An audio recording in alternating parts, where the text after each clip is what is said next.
That should take care of it. Okay, thank you. Thanks, David.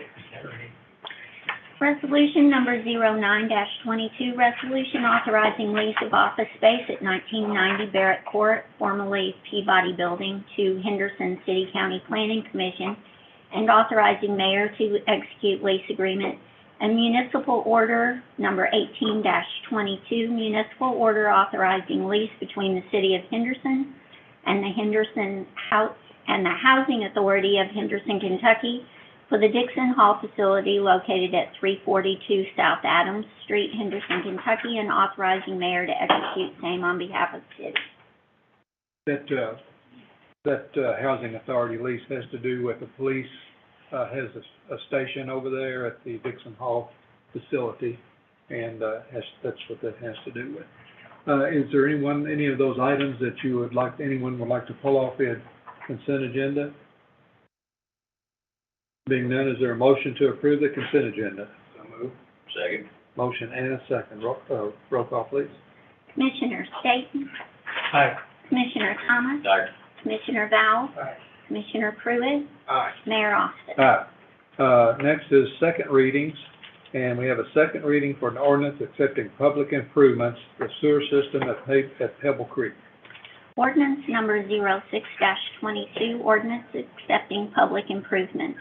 Ordinance accepting public utility sewer improvements on property located at 949 Pebble Creek Drive, PVA parcel 65-29, and known as Pebble Creek Apartments in the city of Henderson.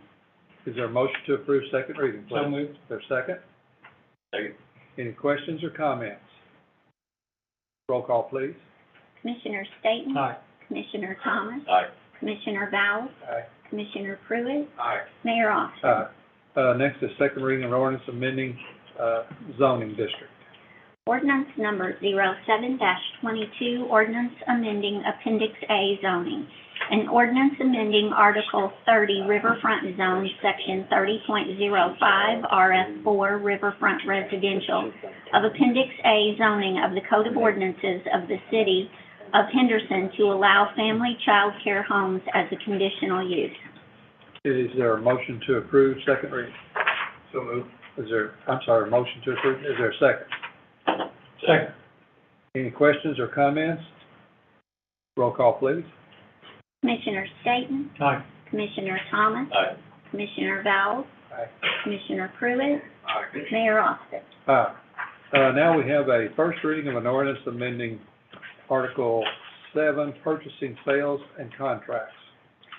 Ordinance number 08-22, ordinance amending Article 7, purchasing, sales, and contracts. An ordinance amending Article 7, purchasing, sales, and contracts, Section 2-290, responsibility and delegation of authority, Section 2-296, sealed bids, and Section 2-302, sureties and bonds of the Code of Ordinances of the City of Henderson. Is there a motion to approve, please? So moved. Is there a second? Motion and a second. Do we want to comment on that? Do you have anything on that, or do you? Well, I think probably it has to do with publication of using the internet as an official means for advertising. The statute has been updated. That gives us some more flexibility. As you all know, we follow the model procurement, so we're just bringing our ordinance in compliance. Well, not compliance, we're out of compliance, but we're taking advantage of the flexibility that's now been placed in the model procurement code. Okay. Any questions on that? I do have a question just for city staff. Do we expect any hindrance to getting the word out to people as a result of this change? Yeah. I know back when the paper circulation was what it was back in the day, that was probably the best way, and so making this change, it takes us from a publicly distributed entity to a city website that's not necessarily visited as often as what that circulation used to be. And so I guess my biggest concerns would be making sure that we have enough people informed of when we need their help. and getting them to come in and be a part of the system. Yeah, well, I talked with Dawn Wynn, and she may want to follow up, but most of our, inquiries now come through our website, and I don't know if you know, but there are actually services that go through city websites and pull out bids, and then they send them out. So, I don't think that'll be a problem, because I think most of ours, and Tom may want to speak to this as well, most of our, people that come through bidding, get it not through the paper, but through other means. Dawn? Push notifications. Yes. Okay. And you know what our push notification is. You can sign up on city They get website, automatically and they emailed get out. automatically emailed out. So that, does this mean we don't have to advertise through the paper? We don't have to advertise bids through the paper. We have to still advertise ordinances. Now, I will tell you that there is a statute going on right now that, if it passes, we'll be able to advertise all of our ordinances via our website rather than having to publish it in the paper.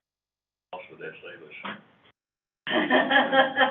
A lot. That could be I would huge. say that Dawn and Tens Tom of will thousands tell of you. dollars, tens of thousands. One of the things, the reason this is coming about, or one of the main reasons, is newspapers don't have the distribution that they used to. For example, the Gleaner used to have 14,000 net paid subscribers, and now they have less than 2,700. And so it seems like they're moving with all cities to this. The price has not come down to advertise in the newspaper, although the circulation is down drastically. Marie, actually has a publication budget for ordinances. How much is your publication? $7,000. So, When we do, the years that we do ordinance review, I'll spend as much as $10,000 on publications. Any other questions or comments on this? Roll call, please. Commissioner Staton? Aye. Commissioner Thomas? Aye. Commissioner Vowell? Commissioner Pruitt? Mayor Austin? Next is a municipal order awarding a bid, and this is actually a rebid. Municipal order number 19-22, municipal order awarding bid for purchase of indirect natural gas heater system to Sagebrush Pipeline Equipment of Tulsa, Oklahoma, in the amount of $150,470. And I think this is, has a Pratt connection, for, heating the gas as it goes out. Is there a motion to approve, please? So moved. Is there a second? Second. Any questions or comments? Roll call, please. Commissioner Staton? Aye. Commissioner Thomas? Aye. Commissioner Vowell? Aye. Commissioner Pruitt? Aye. Mayor Austin? Next, we have a municipal order awarding bid for demolition and reconstruction of a dilapidated house on South Adams Street, and this is a HUD project. Municipal order number 20-22, municipal order awarding bid for demolition and reconstruction of a dilapidated home located at 452 South Adams Street to Adams Construction, Henderson, Kentucky, in the amount of $185,970. Our HUD person, Tammy Willett, is here today if you have any questions or comments for her on this, but we'll get a motion in a second, and if you have any questions, we'll move forward on that. So, is there a motion to approve, please? So moved. Is there a second? Motion and a second. Any questions? It's probably, the cost of this project is probably maybe even double what it was 6 years ago. Think, Tammy? Well, it's Come on probably up. been four years ago since we last, did, housing due to all the COVID and everything else that hit us from supply chain issues. So, we couldn't actually get homeowners relocated due to COVID. So, anyway, every component, all of you know, I'm sure all of you guys been to Lowe's, but you know, too, before it used to be like $2.70, now it's like $9.98. Yeah. So look at plywood. Plywood's gone up almost 400%. So This is every component of housing, whether it's from the dense grade gravel to the concrete, to the labor charge, to the electrical, to the plumbing, to the roofing system, the truss system, everything has increased in pricing. So unfortunately, it is what it is. I did have one contractor at pre-bid, he just looked at it and said, I can't bid this for under $200,000. There's just no way. So, Now, is this and plus, we don't have the demolition, the way dump fees either. Yeah.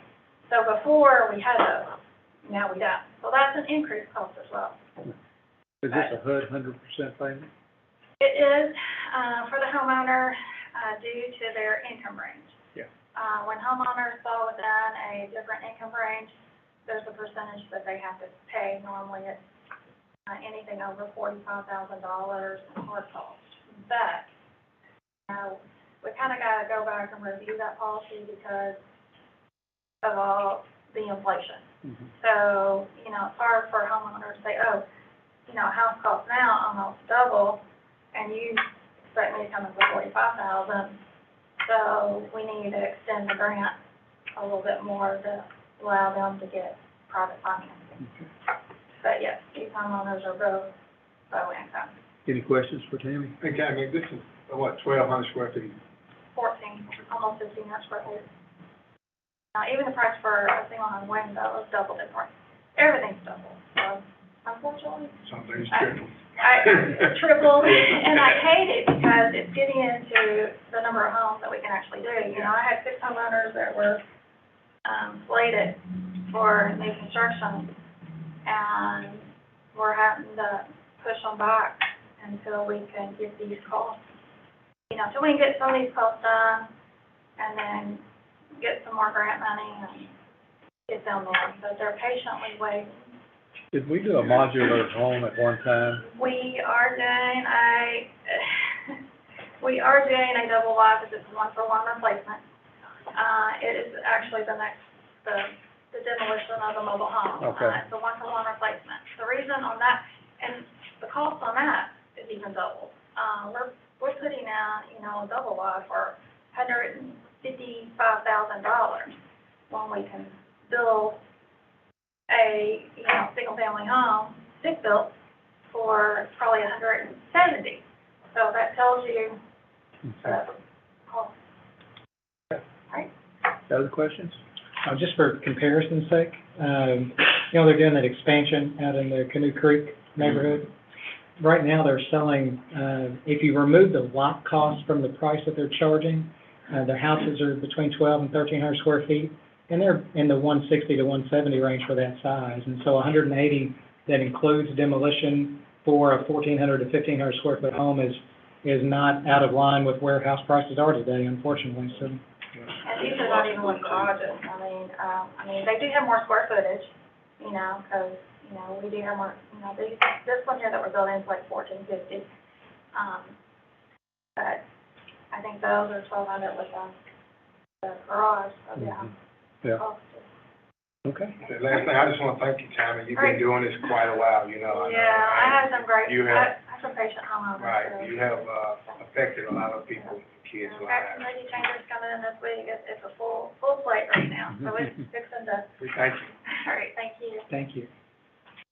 Okay. Do we have a roll call? I think we're ready for a roll call vote. Commissioner Staton, Aye. Commissioner Thomas, Aye. Commissioner Vowell, Aye. Commissioner Pruitt, All right. Mayor Ock. Next is a municipal order awarding bid for demolition and removal of a dilapidated mobile home. Municipal order number 21-22, municipal order awarding bid for demolition and removal of a dilapidated mobile home located at 217 South Meadow Street to M. Bowling Incorporated, Henderson, Kentucky, in the amount of $9,900. Who's dealing with this one, Brandon? Right. Right? It's Tammy. That's the Oh, one it's that we Tammy. did. Okay, Yeah. okay. Yeah. Come up again, That's the please. one.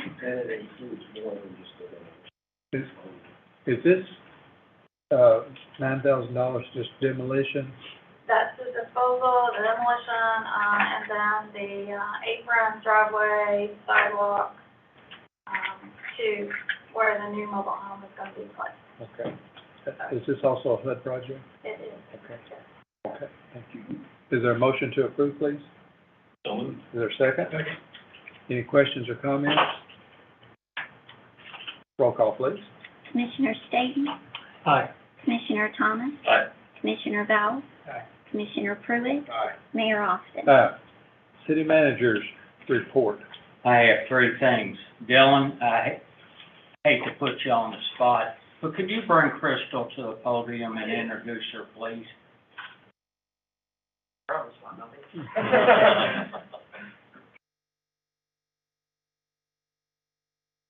And so this is Crystal.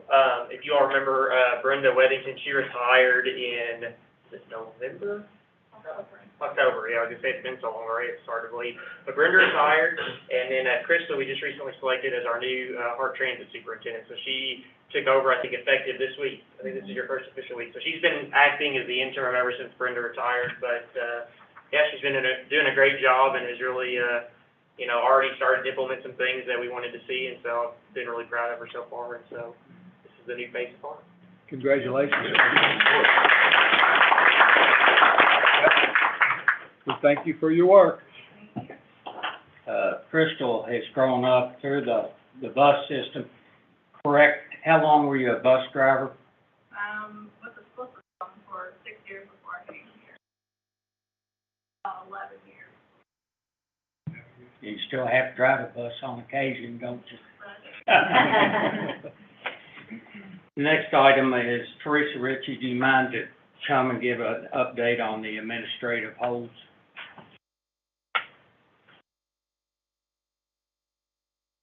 As you all probably remember, last fall, you passed the new administrative hold ordinance, that essentially states that any person that is requesting or applying for a license, permit, or any other administrative approval, their application goes through an administrative hold review to review for delinquent taxes, utilities, code enforcement, liens, and something else.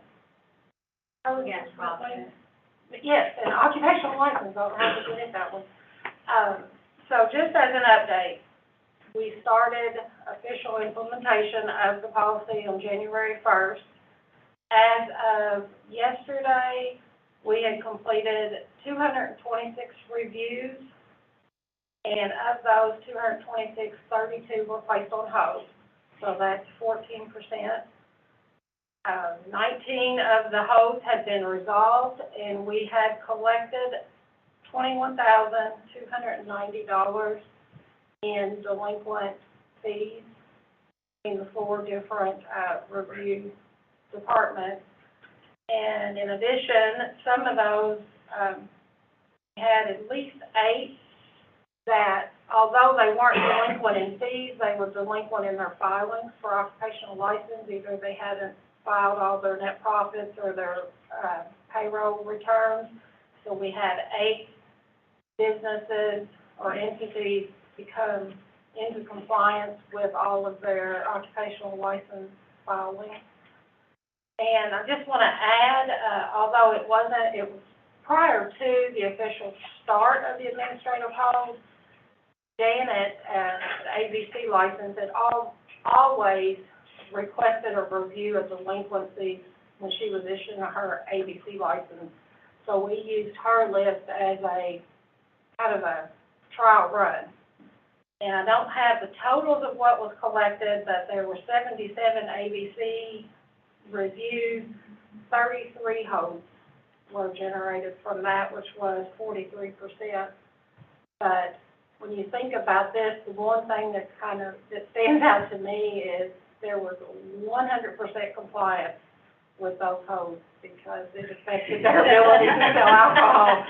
So, but we have had very little pushback.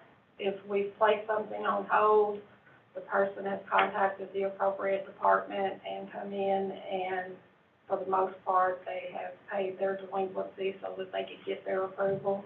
We had two that withdrew their application, that they were on, I don't wanna say only for, but they were for rentals of either the Denton shelter or one of the other shelters, and so, they chose not to go through with the rental instead of paying, but Buzzy asked me to give you a review because we're kind of amazed at the number of homes that this is catching and the dollar amount that we have recouped as a result of it in just 3 months.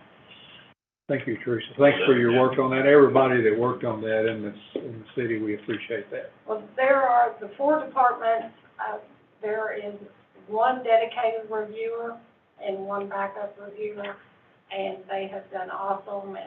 We have gotten all 226 done within 1 business day, usually within just a couple hours on the same business day. So it has been little disruption to the applicants, and all those that are reviewing have been dedicated to making it excellent. So, Any questions for Teresa? No, but there, I'd like to compliment Teresa. She is the one who came up with the computer program and the system that we implemented. She did that and figured it out, and then there were some issues, and she worked with Don Wynn and Marie and got them, and Susan and finance and got them fixed up. So this has really been Teresa's project, and she's done a fabulous job on it. Good job. Thank you. Thank you. Thank you. Last thing on my agenda, Mark Simmons will provide an update on the riverfront water feature. What you guys have all been waiting for. It's coming along. We've got all the boxes on the big side in. All the plumbing as far as the drains are in. The feed lines are all in on the big side. We're starting on the smaller side. We are going to make the smaller side be a little bit larger. We should start backfilling the big side after pressure testing most of next week on all the pipes, and then it should be backfilling by the end, hopefully by the end of next week. Backfilling at least the big side, and then finishing up on the small side, and then we're going to start working in all the vaults to replace all that plumbing that's down in those. The biggest holdup right now is that the VFDs, the parts that actually operate the big side pumps, are on back order, so they are supposed to be in within about 5 to 6 weeks. They are ordered, but it, like everything else, it just takes time to get them here. And it's moving along, though. What's your hope for being operational? We're still shooting for Memorial Day. That's the fingers crossed, and we think we're going to make it because it's going along. Once we start getting the pipes in, they're going in a lot faster than what we had actually imagined they would. So they're going. I think one general comment that Dylan and I spoke with our concrete contractor today. Right now, you cannot get concrete, and you have to order it about a week to 10 days ahead of time. And it's due to the lack of concrete truck drivers. So that impact's being felt across the city as we do our concrete street repairs, our sidewalks, and now the water feature. But we promise, Mark, that we'll give you first rights on concrete when it needs to be done. That's for the kids. All for the kids. And just, I hope that everybody is out looking for your scavenger hunt Easter eggs. Yeah. Because they are out, and also we're doing the Easter egg hunt on the April 9th, which is Saturday at 10 a.m. at Community Park. So don't forget, everybody come on out, have fun. Easter eggs have been such a hit. We have the forums at the depot, and we've had so many folks out with their kids looking for Easter eggs, so kudos to y'all. It's a wonderful, it's so much fun to do. It's fun. We hope to get more people involved and get them like all over town. Yeah. To get up like 100 eggs, and because I hear people just talking about it all the time. They have so much fun. Mark, real quick, the Central Air unit at JFK, do you have an update on that? They were repairing it, and and I talked to the city manager about it. I think they've got that taken care of now. Yes, yes. There was something with filters and with an intake or something like that, but I think they've got that pretty much taken care of now. Warranty item. Yes, best thing in the world. Yes, I told you. I said, when I seen them out there, I said, I hope they don't send us a bill for that. That should be on warranty. Sorry to keep asking questions. How is the application process for the city pool coming? I have 9 or 10 applications right now. About 8 of them are returners from last year, and I have 1 new one. I have a feeling that I'll get a whole bunch more after spring break, because that's normally how it works. And plus, I will probably send out a mass text to everybody that did work and say, hey, they sent you something, send it in. It's teenagers, so. It sounds like, though, that we're pretty far ahead of where we were at this time last year. It's coming along, yes. Good. Yeah, we have more than we had next year, and I am gonna be teaching a class out at the Y pretty soon, so we'll probably get some from that class also. Awesome, thank you. Very good. Well, the one thing I do want to say is thank you for your time and effort on the riverfront water feature. Mark's there every day with the contractor, making sure that everything goes back in accordingly. He also schedules the electrical work and the future concrete work. So for a guy that maybe has never done a construction project, he's doing a great job. Good job, Mark. And we'll lean on you in the future if we need you. Well, thank you very much. All right. Thank you. Thanks, Mark. And last thing, Mayor, Mhm. happy birthday, Marie. Oh.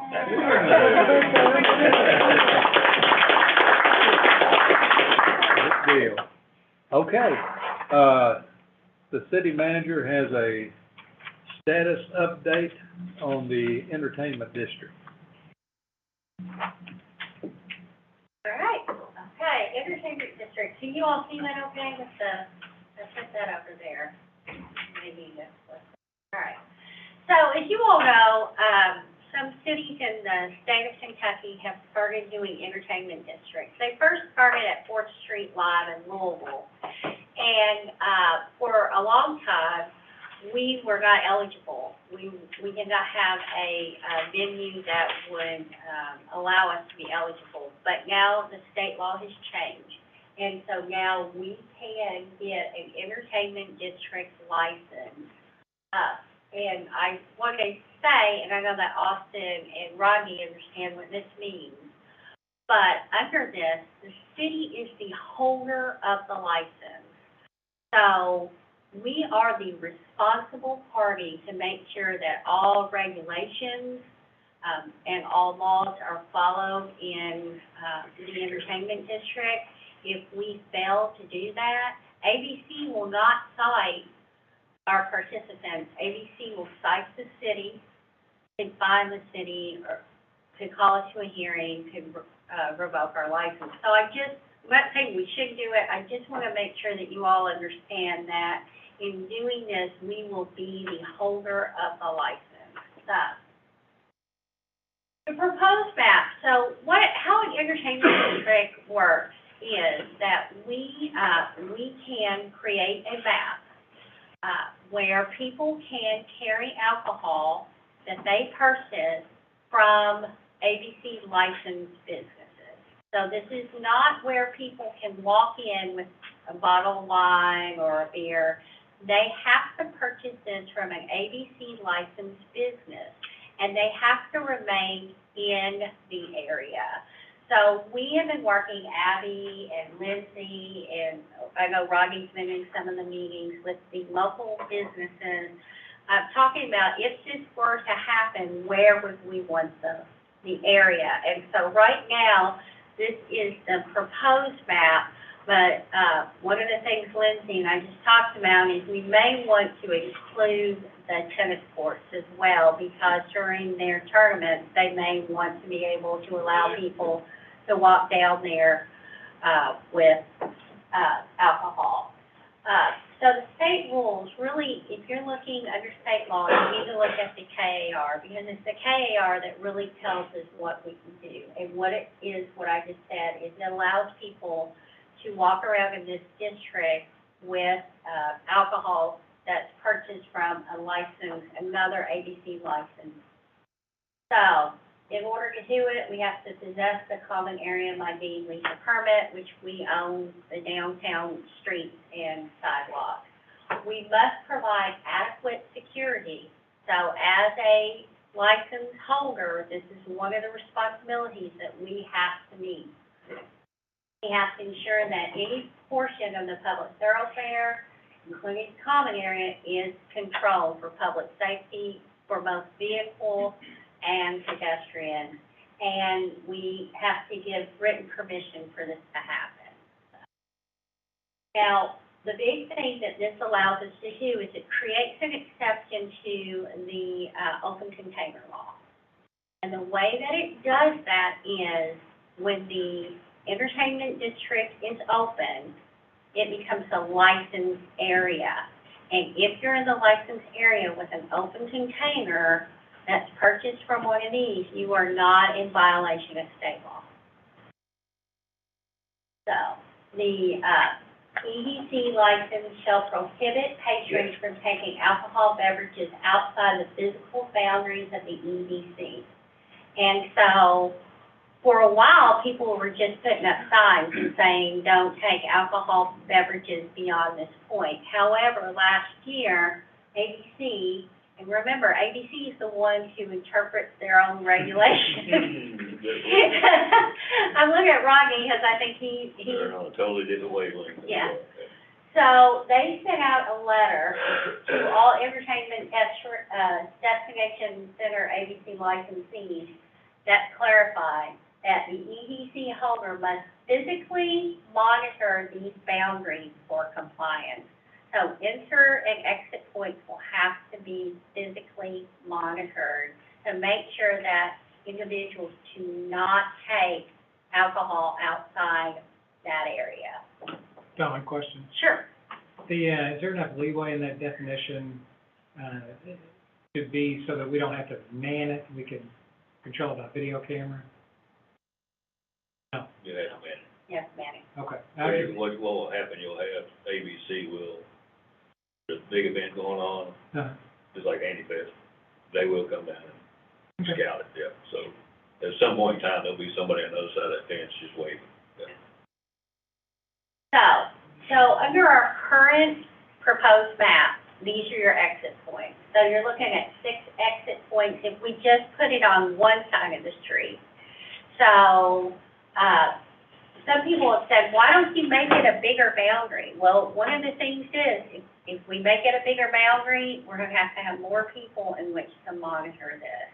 So my suggestion, if you all are interested in going forward, is that we keep it somewhat limited to begin with. And then if it works out and it's something we want to continue, we can redraw our map. Excuse me, the other reason Sure. is security on these checkpoints, so people don't bring their own alcohol in. Right. So you don't get a 16-year-old coming in, something. And just because, and you may get to this, and I'm sorry if I'm jumping ahead, but just because the boundaries are drawn this way, if somebody wanted to have an event that was just close down Second Street from Water to Main and have a Friday night after music in the street thing, then they can control the entry and exit to just those 2 points for that specific event. That doesn't have to apply to the whole area. Is that right, or is it? No. So what we could do is we could close down Second Street, and really that way, the person has 2 options. We could close down Second Street, but the EDC would still, and then they could choose to allow the EDC to go on during that time, but we wouldn't let vehicle traffic or cars there. But the alcohol then would have to be purchased from ABC license. In that area. But, so they could do that, or they could go back under the special event with alcohol, ordinance that we currently have on the books, and they could create a beer garden. And in fact, the mayor and I talked with one of the handy people, and they want to do the beer garden. They don't want to use the EDC. But this EDC is set, the boundaries will be set by the EDC. Am I answering your question? You can still do what you're saying, I believe. Yes. Your question is, you can still, but you just a special license to block off, say, one street. Okay. Right, but that will go under our old special events we with already- alcohol, which restricts it to a beer garden in essence, or you're gonna have to restrict it to only 21, people only 21. But you could close it off, have the music, but let the EDC continue on, so that if I were at Talkaholics and I wanted to get something other than Diet Coke, I can purchase it, I can walk to Second Street, and I can sit and I can listen. Does that answer your question? Yeah, I'm just, sorry, and I don't mean to belabor it. Mhm. So does it have to be tied to a special event, or if this happens, that's it, and at any point in time, I can go to Talkaholics, get a beer, and go No. to some other place? No. No, and we're gonna get to that. Okay, Is- okay. Is that okay if I get to that? Yeah, Or, yeah, okay, yeah, all right, thank you. so Now, we'll get quick to that. question, now, Sure, this entertainment, say we do it, uh-huh. now, under 21, will be allowed in? Yes, that's the benefit of it, is that, you can go be in the park with your kids and enjoy an adult The beverage. restaurants don't have to worry about Right, monitoring who comes in. right. Yeah. Oh, all right. Okay, so this is what we're thinking, and this is what most smaller communities have done with their entertainment, is they make it a special event entertainment. So, the center would be open when requested for special events. So an organizer like Lindsay with the Chamber and DHP, she could say, I want every Friday and Saturday night to be a special event in the entertainment district. And so for June, July, August, and September. So during those time periods from 4 until midnight or 4 until 1, the entertainment district would be up and running. And then those ABC licensees that are in that want to participate will have to have volunteers at the exit point. Now, we have met with all of the current businesses, and even one that's coming, the city's coming, and they have been willing to designate one of their employees at one of those exit points, so that the city doesn't have to pay to man every one of those exit points, but the city will have to provide sanitation at those exit points, and we'll have to have at least one person with the city making sure that they are manned. So let's say at 11 o'clock, an employee of Rookies, not that they would do this, right? But they said, there is nobody down here, I'm leaving. We would need somebody walking those, a city employee responsible for walking those, so if that should become empty, then they can take over manning it. So that, but everyone was very agreeable to doing that and understood that this wasn't a requirement that we're creating, this is a requirement AEC has. We would supply colored armbands to each restaurant. So that we would also have cups, and you have to use a special cup to walk around. The armbands will be that the restaurant is going to have to card the person before they can purchase their drink. But once they're carded once, they're carded throughout the, that will allow us to walk around and make sure that everybody is 21 carrying a drink, so that we don't have 18-year-olds walking around carrying a drink. Sure we get. Yes, yes, and Teresa, has been doing lots of shopping. Yeah, And don't get one of the another one, things, just make sure it's got our logo or something Right. on there that does, yes, well, and the There- other thing they that, can get those bands easily. Somerset had told us is, and we'll get Somerset in a little while, is that they changed colors. So Friday night, they bring the colors in and hand it to the licensing, and then Saturday night, it's a different color. So that when people are walking around with the color the night before, they know that they haven't They been like carded. a beer garden, yeah. Again, recognize that means we're gonna have city employees down there. It's one thing to have volunteers, but it's another thing to, pay people to be responsible to be down there. So these cups that they purchase, Yes. special cups, Yes. they can be taken in other places. That is up to, the licensee. If the licensee, allows them to come in, they can, or rookies can say, no, you're not bringing the cup here and have that's up to the individual, business. Now, what some communities do is they tell the businesses one way or another. You can or you can't, or you can be flexible and allow the businesses But the to ABC, decide. that ABC law. ABC is waived. okay, yes. Okay, all right. That ABC law is waived, so. All right. So, the requirements for the participating establishments would be the exact same that they currently have for special events with alcohol. So, it would be, we would have to do a written agreement. That's one of the things that ABC requires us to do. So with all the licensees who want to participate, we'll have to do a written agreement. We won't do it per event, we'll do it once a year, because that's just too much paperwork for anybody to deal with. And because it's got a special event alcohol license from the state, we can do it once a year. And one of those things is we require $1 million liquor liability insurance, and to name the city as an additional insured. That's standard. Yes. So, our potential participants would be Rock House on the River, Odd Jack, Rookie, Stockaholic, Hometown Roots, Culver's Barbecue. And there are 2 potential other restaurants that are coming that would be covered in the proposed district if they came. So that's really, right now, the only people who would qualify for this. So, cost. We don't really know what all the costs will be, but these are the costs that we can predict. We know that the license is $2,577 per annum. Now, if we do one, starting this year, they may prorate it for us. But we don't know what the personnel cost is, but it will most likely be overtime cost. So if you think $25 per hour because it's overtime, because it would be on a Friday night or Saturday, and estimate about 8 hours a night, and that's for one person. Armbands are going to be $200 per every 1,000 armbands. I have no idea how many armbands we're going to need. I really don't know. Cups are $420 for every 1,000 cups if the city purchases them.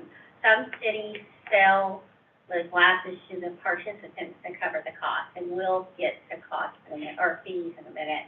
And then cost of additional police presence can be, because as you know, ABC requires us to ensure that the pedestrian and the traffic is safe. So I would think that, well, we don't have to have a police officer down there. I think we will want the police officers to be making it part of their route. So, maybe is that something you want walking or? Well, one thing I want to caution, please, is that we're all aware of our need to hire additional police, at this time. And right now, we are working a lot of overtime to cover shifts. Would, it be okay to have a non-sworn officer or non-sworn employee provide the coverage? I think so, as long as they have a radio and can call the police if they need it. So. Right there, Don, go back to that. Sure. So, I don't know, you probably was here then when I spoke about a long time ago, trying to make entertainment district. Now, I don't drink, but when I do go to 4th Street Live in Louisville, I see people walking around. I didn't recognize any armbands or special cups. Maybe I'm not looking for them, but I was looking at, we could cut out them armbands and cups and let wherever they buy it from, let them put that bill. We have to have the cups. 4th Street Live is they are under the old law, and they're grandfathered in under the old law. Okay, because I was recognizing they didn't have separate Yeah. cups. 4th Street Live was the first one, and they're a different entity. And I think when I started, I explained that 4th Street Live was different than what, they changed the laws where cities could start doing this.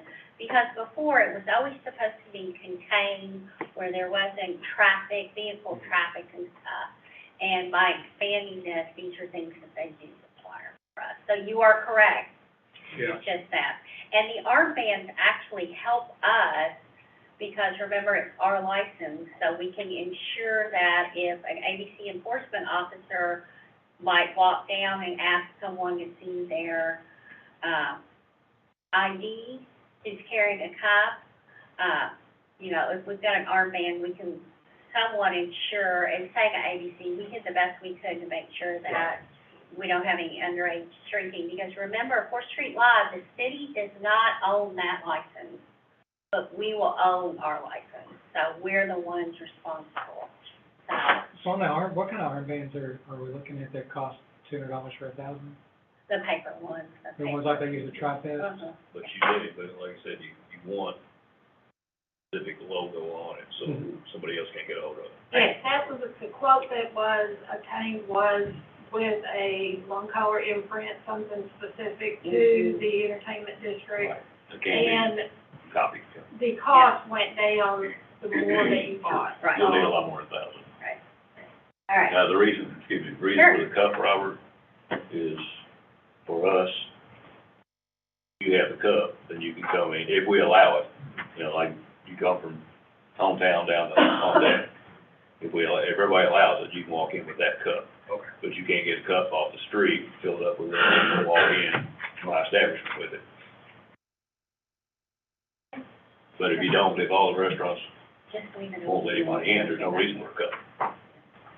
All right, so, fees. The question is, do we want to charge participation fees? Owensboro does not, but Owensboro makes the participating businesses pay for a cup, and they sell the cups to them because they want to control the cups.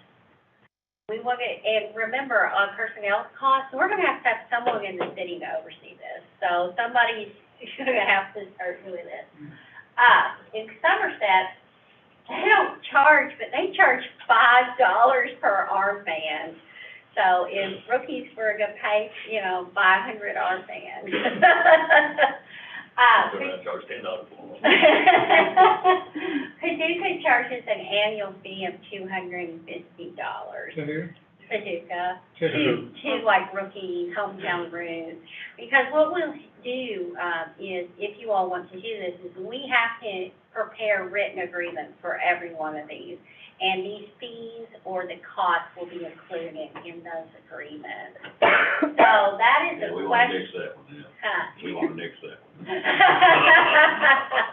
So, that is the way that, like in Owensboro, their person, I mean, it's a big job for Owensboro because they have so many people and they have to pay, so they're trying to make not a return, but trying to get close to break even on selling some of these things.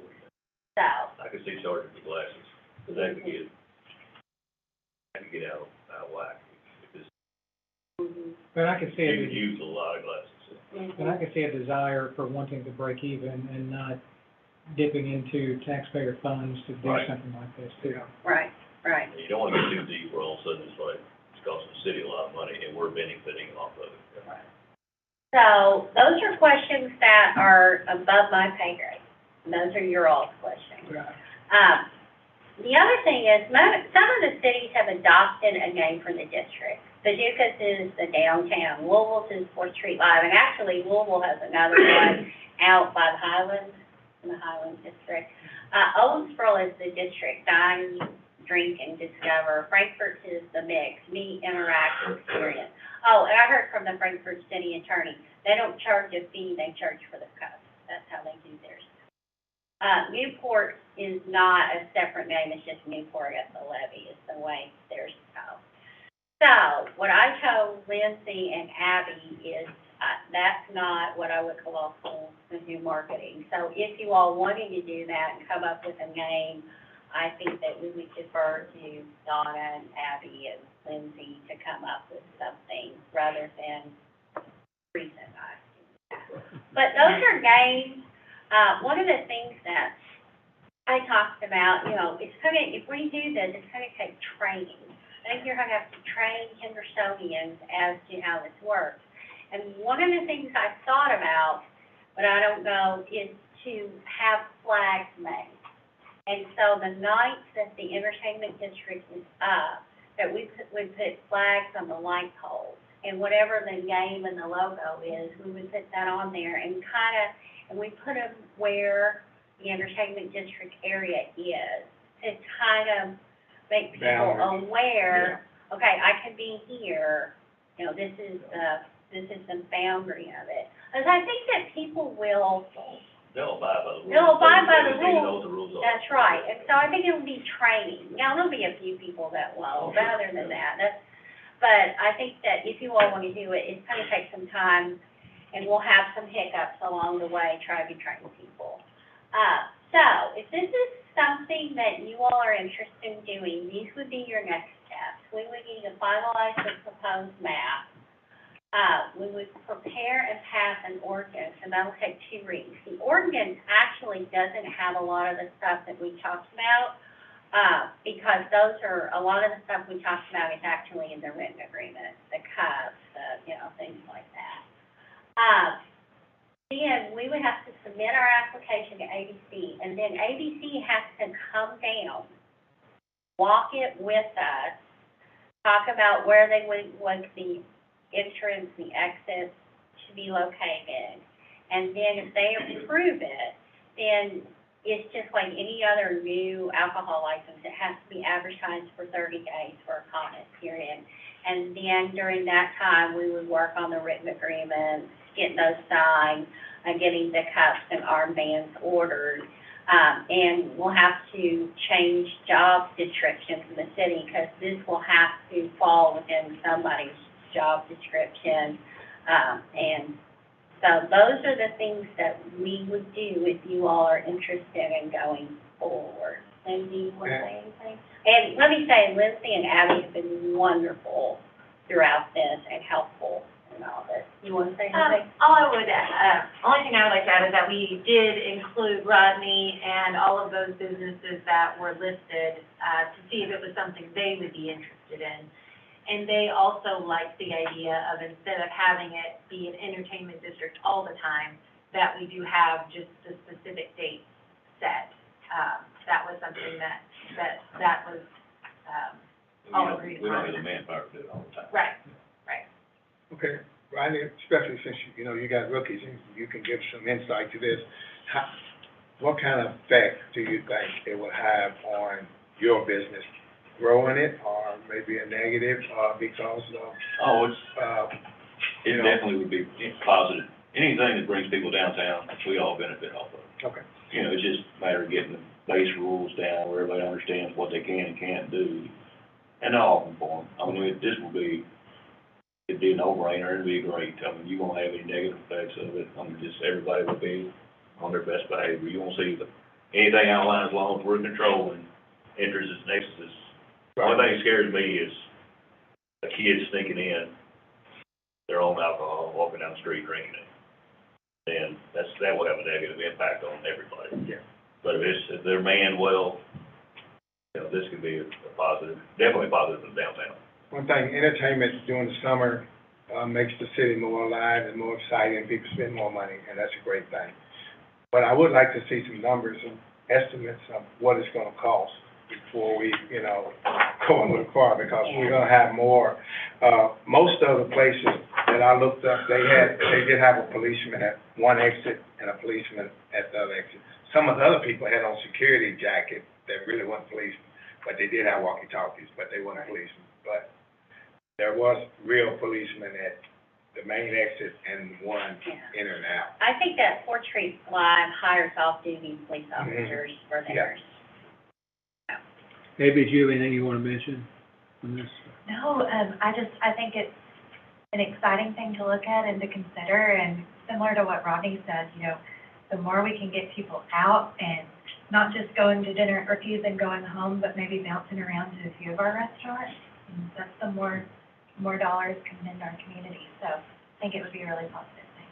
Lindsay, do you have any, I'm sorry. Oh, sorry, no, go ahead, please. Lindsay, do you have any thoughts of, if we're drawing really nice crowds downtown, say on a Friday evening, that other businesses might open and participate, just with the retail? I do, and that even now, that's started to happen. Some of our businesses are staying open a little bit later downtown. I mean, now that there, you know, the more things that come downtown, the later some of these businesses are wanting to stay open because they know people are down here, and they know that, you know, there might be a wait at Rookies and, across the street, so. More you drink, more you buy. Yeah, I think it would be a positive impact, exactly. And I could see us having a stage and maybe getting some bands out of Nashville to come play. I think it really would. You know, to piggyback off what you said, that's what I was about to say, Yeah. is less about the alcohol for me and more about the coordinated activities. Right. Because I would love to get to a point to where I go to Hometown Roots and they tell me I've got, or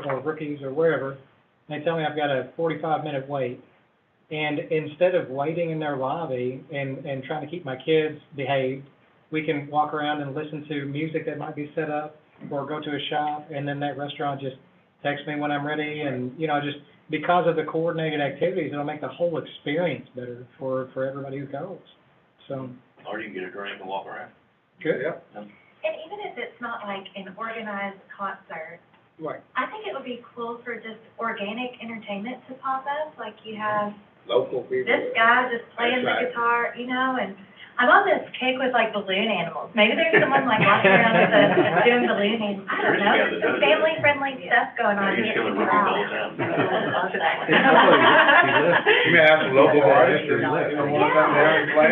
Oh, well. Well, and for like art hop, we've always had issues with art hop. I mean, that people, Yeah, sure. and, this way, people could go and actually purchase their wine legally and walk legally to the different participants rather than trying to sneak it around and, you know. Yeah, skating. So it would support some of the downtown, entertainment that's already kind of a tradition. I think art hop is tradition, and so, It's huge.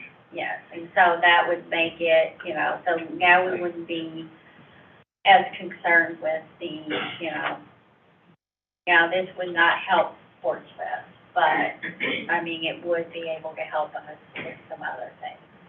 But I too want to add that we probably should keep a record of, traffic accidents now and during the span of that time to see if this increases, because we don't want to, have safety issues like that. Right. You know, 'cause like I said, I don't drink, so I can't give y'all any advice on that. Do you know when to stop, when not to stop? I don't know. That's Rodney's field. But I don't want it to become where Sure. somebody pulls out and kills the family. Oh, Because they came from the, that's the nightmare So, scenario, that's- right. yeah. Well, and I think that, you know, the one thing about it being a special event, that the city will approve those, because there are some events that this will not work for. You know, that the way that they're laying out or the activities that are going on, would not lend itself to for alcohol to be added into it. And so, by making it a special event and having it go through, it, you know, puts more on Marie's plate. That will give us some, if you all are wanting to do this, it'll give us a little more, you know, consideration for the activities. Is this going to be a family event where we're gonna have kids? Or if it's going to be, if we're having the EDC open, but we know it's a big family day, do we need to close some of the streets to, traffic? Like, if you wanted to do it for 4th of July, and you know that there's gonna be a lot of families and children walking around and maybe not paying attention as well as they should, do we want to close some of those streets down? Would it I be don't know. difficult because Parking. parking, yeah, where are they gonna park if they don't park Yeah. there? But I do think people are more educated about drinking now than they were 30 years ago. Oh, absolutely. So I think, you know, they will conduct themselves appropriately. Do we have some guidance from the people who want to see us consider it as far as when they would like to see this considered and implemented by? So I think it's. Is there a specific event that we're, I think it's as soon as. As we're ready. But there's nothing that I am aware of anything other than that kind of are going on behind the scenes that they're trying to get this pushing for. And like I said, we met with, a handy person guy who said that they would not want the EDC, they want a beer garden. They feel like that's a better placement, a better. There's too many kids running around. Yeah. So that- We've already passed the ordinance to allow the little beer garden. The problem with the beer garden is we could put, a beer garden out in front of Rodney's, out in front of Rookies, but they couldn't purchase beer at Rookies and take it into the beer garden. That's exactly right. Right, right. This would change, this is, the difference, the Yeah. flip on that. And I think, I think also it would be nice if we do kind of just ease into it to where it's just, okay, the entertainment district's open this weekend, and maybe not have a big event. So that way, there's not as many people, and people can kind of get more familiar with the idea, unless somebody wants to write a big sponsorship check, and then talk, but. I will tell you that behind the scenes, and the mayor's aware of this, that KLC is kind of working with ABC to try to lessen the physical monitoring, but I think currently that's not. But ABC is they're pretty dead set on that right now. Dwight, did you have anything you want to mention, or do you want to say anything? You're welcome to if you would like to, or not. You don't have to, but I just wanted to give you the opportunity, that if you wanted to comment on anything. We in agreement that we might go forward with that. I'm willing to look at it, just running those numbers, it looks like what she's got there is probably about, maybe a little over $3,000 in fixed costs, not including personnel. If you were to assume you need 3 people personnel-wise every night, it was open, working 8 hours, making $25 an hour. 3 months of the year, 8 days per month, that's about $15,000 personnel costs. So it's not, in my mind, it's a good investment. It's Oh, not, it's tourism. it's not gonna get outrageous. Tourism. We need the boat up. But now, I will say this, would charge us for the cups. Sell the cup. I would say, put, that charge on all participants. Because we gotta have some kind of skin in the game. Mhm. And we could give the, if y'all want to do it, we could give the, armbands, because, that protects us. The armbands really is the protection for the city to kind of ensure that people are 21. So, there'll be some personnel costs in the city, just because somebody else we're gonna have to add these job duties internally for who's gonna get the cups, who's going to, and we don't want, one of the things that one of the restaurant people said, well, let us order our own cups. But one of the issues is we need to control how many cups are out there, because we don't want the cups to get in the wrong hands. And well, it all depends on what the restaurants, if they all agree to allow those cups in the premises, you want the same cup. Right. If they don't, then it's a moot point. Yeah. Right. You'll So, need it anyway.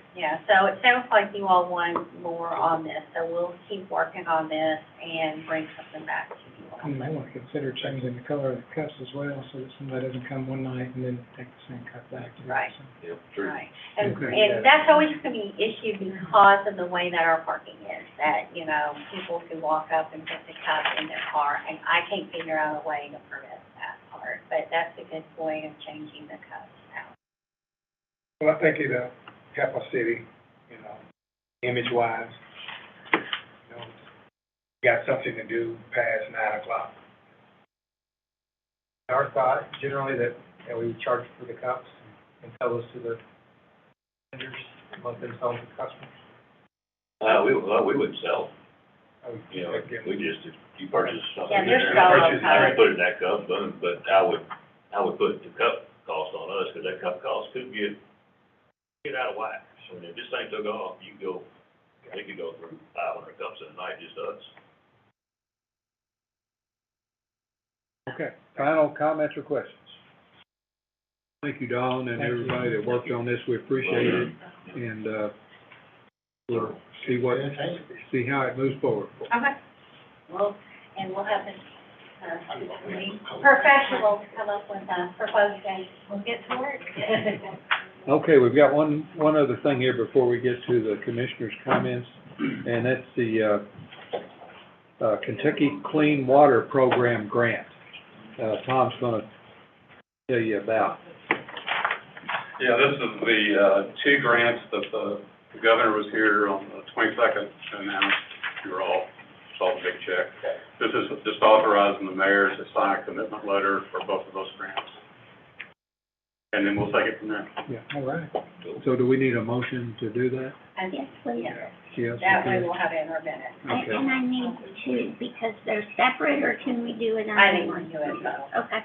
Okay, is there a motion to proceed on the grant? I'll make a motion that we proceed on the grants and authorize the mayor.